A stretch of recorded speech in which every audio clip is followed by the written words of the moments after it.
വാട്സപ്പിൽ പല ആളുകളും മെസ്സേജ് അയക്കുന്നത് നല്ല സ്റ്റൈലിഷ് ഫോണ്ടോട് കൂടിയിട്ടായിരിക്കും. ഇതെങ്ങനെയാണ് സ്റ്റൈലിഷ് ഫോണ്ടുകൾ ഉപയോഗിച്ച് വാട്സപ്പിൽ അവർ മെസ്സേജുകൾ അയക്കുന്നത് എന്ന് നിങ്ങൾ ചിന്തിച്ചു നോക്കിയിട്ടുണ്ടോ? ഈ വീഡിയോ മുഴുവനായിട്ടും നിങ്ങൾ കണ്ടു കഴിഞ്ഞാൽ നിങ്ങൾക്കും നിങ്ങളുടെ കൂട്ടുകാരെ ഇതുപോലുള്ള സ്റ്റൈലിഷ് ഫോണ്ടുകൾ ഉപയോഗിച്ച് മെസ്സേജ് അയച്ച് ഞെട്ടിക്കാൻ സാധിക്കും. അതിനായിട്ട് ചെറിയൊരു ട്രിക്ക് നിങ്ങൾക്ക് വാട്സപ്പിൽ ഉപയോഗിച്ചാൽ മതി. വാട്സപ്പിലൂടെ തന്നെ ഡയറക്റ്റ് നിങ്ങൾക്ക് നിങ്ങളുടെ കൂട്ടുകാർക്ക് സ്റ്റൈലിഷ് ഫോണ്ടുകൾ ഉപയോഗിച്ച് മെസ്സേജുകൾ അയച്ച് ഞെട്ടിക്കാൻ സാധിക്കും. ഇന്നത്തെ വീഡിയോ മുഴുവനായിട്ട് നിങ്ങൾ കാണുകയാണെങ്കിൽ നല്ല സ്റ്റൈലിഷ് ഫോണ്ട് ഉപയോഗിച്ച് മെസ്സേജുകൾ അയച്ചിട്ട് നിങ്ങളുടെ കൂട്ടുകാരെ നിങ്ങൾക്ക് ഞെട്ടിക്കാൻ സാധിക്കും. ഇതെങ്ങനെയാണ് വാട്സപ്പിൽ സെറ്റ് ചെയ്യുന്നതെന്ന് തുടർന്ന് നമുക്ക് വീഡിയോ കണ്ട് മനസ്സിലാക്കാം. ആദ്യമായിട്ടാണ് ഞങ്ങളുടെ വീഡിയോ നിങ്ങൾ കാണുന്നെങ്കിൽ സബ്സ്ക്രൈബ് ചെയ്യാനും ഫോളോ ചെയ്യാനും മറക്കരുത്. ചാനൽ നെയിമുകളൊക്കെ നിങ്ങൾക്ക് ഇവിടെ താഴെ കാണാൻ സാധിക്കും. ഇതേ പേരിൽ നിങ്ങൾക്ക് യൂട്യൂബിലായാലും ഫേസ്ബുക്ക് പേജിലായാലും സെർച്ച് ചെയ്ത് കഴിഞ്ഞാൽ ഞങ്ങളുടെ ചാനലിൽ നിങ്ങൾക്ക് എത്തിച്ചേരാൻ സാധിക്കും. ഇതുവരെ നിങ്ങൾ ഫോളോ ചെയ്തിട്ടില്ലെങ്കിൽ നിങ്ങൾ ഫോളോ ചെയ്യുക, സബ്സ്ക്രൈബ് ചെയ്യുക. നമുക്ക് പെട്ടെന്ന് തന്നെ വാട്സപ്പിൽ ഇതെങ്ങനെയാണ് സെറ്റ് ചെയ്യുന്നതെന്ന് തുടർന്ന് വീഡിയോ കണ്ട് മനസ്സിലാക്കാം. അതിനായിട്ട് നമുക്ക് ചെറിയൊരു ആപ്ലിക്കേഷൻ ഇൻസ്റ്റാൾ ചെയ്ത് ഉപയോഗിക്കേണ്ടതായിട്ടുണ്ട്. ആപ്ലിക്കേഷൻ്റെ ലിങ്ക് ഫേസ്ബുക്കിലാണെങ്കിൽ കമൻറ്റ് ബോക്സിൽ കൊടുത്തിട്ടുണ്ടാകും. യൂട്യൂബിലാണെങ്കിൽ ഡിസ്ക്രിപ്ഷനിൽ നിങ്ങൾക്ക് ആ ഒരു ലിങ്ക് കാണാൻ സാധിക്കും. അതിലൂടെ തന്നെ നിങ്ങൾ ഇൻസ്റ്റാൾ ചെയ്യാൻ ശ്രമിക്കുക. എന്നിട്ട് ഞാൻ കാണിക്കുന്ന രൂപത്തിൽ തന്നെ നിങ്ങൾ സെറ്റ് ചെയ്യുക. ഞാനിപ്പോൾ ആപ്ലിക്കേഷൻ ഇൻസ്റ്റാൾ ചെയ്തിട്ട് ഇവിടെ ഓപ്പൺ ചെയ്യാണ്. ഓപ്പൺ ചെയ്ത് കഴിഞ്ഞാൽ ഇങ്ങനെ നിങ്ങൾക്ക് കാണിക്കും. ഇവിടെ താഴെ ഓക്കെ എന്ന ഭാഗം നിങ്ങൾ ക്ലിക്ക് ചെയ്യുക. ക്ലിക്ക് ചെയ്ത് കഴിഞ്ഞാൽ ഇവിടെ അതിൻ്റെ എങ്ങനെയാണ് അത് സെറ്റ് ചെയ്യുന്നത്, സെറ്റ് ചെയ്താൽ എങ്ങനെയാണ് കാണിക്കുന്നുള്ള അതിൻ്റെ ഒരു പ്രീവ്യൂ ഇവിടെ കാണിക്കുന്നുണ്ടാകും. താഴെ കാണുന്ന നെക്സ്റ്റ് എന്ന ഭാഗത്ത് നിങ്ങളൊന്ന് ക്ലിക്ക് ചെയ്യാം. അതിനുശേഷം ഇവിടെ നോ ആണ് കൊടുക്കേണ്ടത് കേട്ടോ, യെസ് കൊടുക്കരുത്. നോ എന്ന ഭാഗം നിങ്ങൾ സെലക്ട് ചെയ്യാം.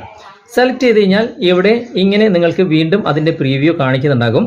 ഇവിടെ മുകളിൽ എനബിൾ ആക്സസിബിലിറ്റി സർവീസ് എന്ന ഈ ഒരു ഭാഗം നിങ്ങൾ സെലക്ട് ചെയ്യുക. സെലക്ട് ചെയ്യുമ്പോൾ ഈ ഒരു ആപ്ലിക്കേഷൻ എൻ്റെ മൊബൈലിൽ ചിലപ്പോൾ സർവീസസ് എന്ന ആ ഒരു പേജിലായിരിക്കും നിങ്ങളുടെ മൊബൈലിൽ ഉണ്ടാകുക. എൻ്റെ മൊബൈലിൽ ഇൻസ്റ്റാൾഡ് ആപ്സ് എന്ന ഭാഗത്താണ് ഈ ഒരു ആപ്ലിക്കേഷൻ ഉള്ളത്. ജസ്റ്റ് ഞാൻ ഇവിടെ ക്ലിക്ക് ചെയ്യാണ്. ഇപ്പോൾ ഈ ഒരു ആപ്ലിക്കേഷൻ്റെ പേര് ഇവിടെ കാണാൻ സാധിക്കും. ജസ്റ്റ് അവിടെ ഓഫിലായിരിക്കും ഉണ്ടാകുക. അതൊന്ന് ഓൺ ചെയ്ത് കൊടുക്കുക. അതിനുശേഷം പെർമിഷൻ അലോ ചെയ്ത് കൊടുക്കുക. ഇത്രേ ചെയ്യണ്ടു. അതിനുശേഷം നിങ്ങൾ ഇതിൽ നിന്നൊക്കെ മൊത്തം എക്സിറ്റ് പോകുക. ഓക്കെ, ഞാൻ മൊത്തം എക്സിറ്റ് പോയിട്ടുണ്ട്. അതിനുശേഷം ഞാനിപ്പം വാട്സാപ്പ് ഓപ്പൺ ചെയ്യാണ്. ഇപ്പം വാട്സാപ്പ് ഓപ്പൺ ചെയ്തു. അതിനുശേഷം ഞാനിപ്പോൾ ഒരാളെ സെലക്ട് ചെയ്തിട്ട് ഇപ്പോൾ ഞാനൊരു മെസ്സേജ് അയക്കുകയാണ്. ഇപ്പോൾ മെസ്സേജ് അയക്കുമ്പോൾ ശ്രദ്ധിക്കേണ്ട കാര്യം, നിങ്ങളിവിടെ ആ ഒരു പ്ലസ് ഐക്കൺ ആദ്യം സെലക്ട് ചെയ്യുക. ഞാനിപ്പോൾ ഒരു പ്ലസ് ഐക്കൺ ഇവിടെ സെലക്ട് ചെയ്തിട്ടുണ്ട്. ഇനി എന്താണ് മെസ്സേജ് അയക്കേണ്ടത് അത് നിങ്ങൾ ടൈപ്പ് ചെയ്ത് കൊടുക്കുക. ഞാനിപ്പോൾ എൻ്റെ പേര് തന്നെ ഇവിടെ മെസ്സേജ് ടൈപ്പ് ചെയ്തിട്ടുണ്ട്. വീണ്ടും ആ ഒരു പ്ലസ് ഐക്കൺ ഇവിടെ ക്ലിക്ക് ചെയ്യുക. ക്ലിക്ക് ചെയ്യുമ്പോൾ തന്നെ ആ ഒരു ആപ്ലിക്കേഷൻ ഡയറക്റ്റ് ഇവിടെ ഓപ്പൺ ആയിട്ടുണ്ട്. ഏത് ഫോണ്ടാണ് നിങ്ങൾക്ക് വേണ്ടത് അത് നിങ്ങൾ ഇവിടെ സെലക്ട് ചെയ്യാം. ഞാനിപ്പോൾ നിങ്ങൾക്ക് കാണിച്ചു തരാൻ വേണ്ടിയിട്ട് ഈ ഒരു ഫോണ്ടാണ് ഇവിടെ സെലക്ട് ചെയ്യുന്നത്.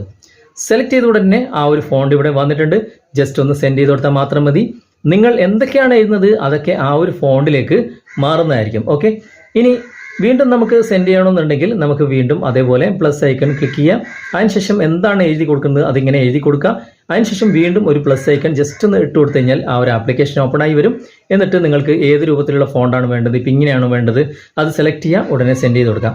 വളരെ സിമ്പിളായിട്ട് വളരെ ഫാസ്റ്റായിട്ട് വാട്സാപ്പിൻ്റെ അകത്ത് തന്നെ നിങ്ങൾക്ക് ഇങ്ങനെ നല്ല സ്റ്റൈലിഷ് ഫോണ്ടോട് കൂടിയിട്ട് മെസ്സേജുകൾ അയച്ചിട്ട് നിങ്ങളുടെ കൂട്ടുകാരെ ഞെട്ടിക്കാൻ സാധിക്കും. ഇതിൽ മറ്റൊരു കാര്യം കൂടി പറയാനുള്ളത്, എൻ്റെ മൊബൈലിൽ അങ്ങനെ കാണുന്നില്ല, പക്ഷേ നിങ്ങളുടെ മൊബൈലിൽ മറ്റൊരു മെത്തേഡും കൂടി നിങ്ങൾക്ക് ഉപയോഗിക്കാൻ സാധിക്കും. അതെന്താണെന്ന് കൂടി ഞാൻ നിങ്ങൾക്ക് ജസ്റ്റ് ഒന്ന് പറഞ്ഞു തരാം. ചിലപ്പോൾ ഈ ഒരു മെത്തേഡ് നിങ്ങളുടെ മൊബൈലിൽ വർക്ക് ചെയ്യുന്നില്ലെങ്കിൽ ഞാൻ ഈ കാണിക്കുന്ന മെത്തേഡ് നിങ്ങളുടെ മൊബൈലിൽ എന്തായാലും വർക്കാവും. അതെന്താണെന്ന് വെച്ച് കഴിഞ്ഞാൽ ഇപ്പം നമ്മൾ നേരത്തെ പ്ലസ് ഐക്കണോട് കൂടിയിട്ടാണ് ടൈപ്പ് ചെയ്തത്. ഞാൻ അങ്ങനെ അല്ലാതെ ഇവിടെ എൻ്റെ പേരിപ്പോൾ ടൈപ്പ് ചെയ്യാണ്. ഓക്കെ, പേര് ടൈപ്പ് ചെയ്തു. പ്ലസ് ഐക്കണൊന്നും ഞാൻ ഇവിടെ കൊടുത്തിട്ടില്ല. ഓക്കെ, അത് ജസ്റ്റ് ലോങ് പ്രസ് ചെയ്യുക. ലോങ് പ്രസ് ചെയ്യുമ്പോൾ ആ ഒരു പേര് മാർക്കായിട്ടുണ്ട്. അതിനുശേഷം ഇവിടെ 3 ഡോട്ട്സ് നിങ്ങൾക്ക് കാണാൻ സാധിക്കുമല്ലോ. അവിടെ ക്ലിക്ക് ചെയ്ത് കഴിഞ്ഞാൽ ഈ ഒരു ആപ്ലിക്കേഷൻ്റെ പേര് ഇവിടെ വന്നിട്ടുണ്ടാവും. കാരണം എനിക്ക് അങ്ങനെ ആ ഒരു ആപ്ലിക്കേഷൻ്റെ പേരില്ല, ഷെയർ എന്ന് മാത്രമേ ഉള്ളൂ. പക്ഷേ നിങ്ങളുടെ മൊബൈലിൽ ഈ ഒരു ഭാഗത്ത് ഈ ഒരു ആപ്ലിക്കേഷനെ നിങ്ങൾ എന്താണ് ഇൻസ്റ്റാൾ ചെയ്തതെന്നുള്ള ആപ്ലിക്കേഷൻ നിങ്ങൾക്ക് മനസ്സിലാവുമല്ലോ. ആ ആപ്ലിക്കേഷൻ്റെ പേര് ഇവിടെ നിങ്ങൾക്ക് കാണാൻ സാധിക്കും. ജസ്റ്റ് അവിടെ നിന്ന് സെലക്ട് ചെയ്ത ഉടനെ തന്നെ ഈ ഒരു ഫോണ്ട് ചേഞ്ച് ആക്കാനുള്ള ഓപ്ഷൻ നിങ്ങൾക്ക് വരും. പ്ലസ് ഐക്കൺ ഒന്നും ഇടണ്ട, ഉടൻ തന്നെ നിങ്ങൾക്ക് സെൻഡ് ചെയ്യാനും സാധിക്കും. പക്ഷേ എൻ്റെ മൊബൈലിൽ അങ്ങനെ കാണിക്കുന്നില്ല. പക്ഷേ എന്നാലും ജസ്റ്റ് മറ്റുള്ള മൊബൈലിൽ അങ്ങനെ ചിലപ്പോൾ കാണിക്കാനും സാധ്യതയുണ്ട്. അങ്ങനെ 2 മെത്തേഡ് ഇതിലുണ്ട് എന്ന് ഞാൻ നിങ്ങളെ ഒന്ന് ഓർമ്മപ്പെടുത്തിയേ ഉള്ളൂ. ഞാനിപ്പോൾ ഷെയർ എന്ന ഭാഗത്ത് ക്ലിക്ക് ചെയ്ത് കഴിഞ്ഞാൽ ആ ആപ്ലിക്കേഷൻ സെലക്ട് ചെയ്യാനുള്ള ഓപ്ഷനും കൂടി എനിക്ക് കാണിക്കുന്നില്ല. ഓക്കെ, ഞാൻ ഇൻസ്റ്റാൾ ചെയ്ത ആ ഒരു ആപ്ലിക്കേഷൻ ഇവിടെ കാണിക്കുന്നുണ്ടെങ്കിൽ ജസ്റ്റ് നിങ്ങൾക്കൊന്ന് കാണിച്ചു തരാമായിരുന്നു. പക്ഷേ ഇവിടെ അങ്ങനെ കാണിക്കുന്നില്ല. അങ്ങനെ 2 മെത്തേഡിലൂടെ നമുക്ക് സ്റ്റൈലിഷ് ഫോണ്ടുകൾ നമ്മുടെ സുഹൃത്തുക്കൾക്ക് ഇതുപോലെ മെസ്സേജുകൾ അയക്കുമ്പോൾ നമുക്ക് ആഡ് ചെയ്യാൻ സാധിക്കും എന്ന് നിങ്ങളെ ഒന്ന് ഓർമ്മപ്പെടുത്തിയാണ്. ഇന്നത്തെ വീഡിയോ ഇത്രയേ ഉള്ളൂ. ഞാൻ തൽക്കാലം വൈൻഡപ്പ് ചെയ്യാണ്. നിങ്ങൾക്ക് ഇഷ്ടമായിട്ടുണ്ടെങ്കിൽ തീർച്ചയായിട്ടും കൂട്ടുകാർക്ക് ഷെയർ ചെയ്യാൻ മറക്കരുത്. ഇന്നത്തെ വീഡിയോ നിങ്ങൾക്ക് ഉപകാരപ്രദമായി എന്ന് തോന്നുന്നുണ്ടെങ്കിൽ നിങ്ങളുടെ കൂട്ടുകാരിലേക്ക് വീഡിയോ ഷെയർ ചെയ്തെത്തിക്കുക. അതുപോലെ തന്നെ വീഡിയോ കുറിച്ചുള്ള അഭിപ്രായങ്ങൾ, നിർദ്ദേശങ്ങൾ നിങ്ങൾ കമൻറ്റായി രേഖപ്പെടുത്തുക. വീഡിയോ ഇഷ്ടമായിട്ടുണ്ടെങ്കിൽ ലൈക്ക് ചെയ്യാനും കമൻറ്റ് ചെയ്യാനും ഷെയർ ചെയ്യാനും മറക്കരുത്. അടുത്ത നല്ലൊരു വീഡിയോയുമായി അടുത്ത അവസരത്തിൽ നമുക്ക് വീണ്ടും കണ്ടുമുട്ടാം. Thanks for watching. ബൈ.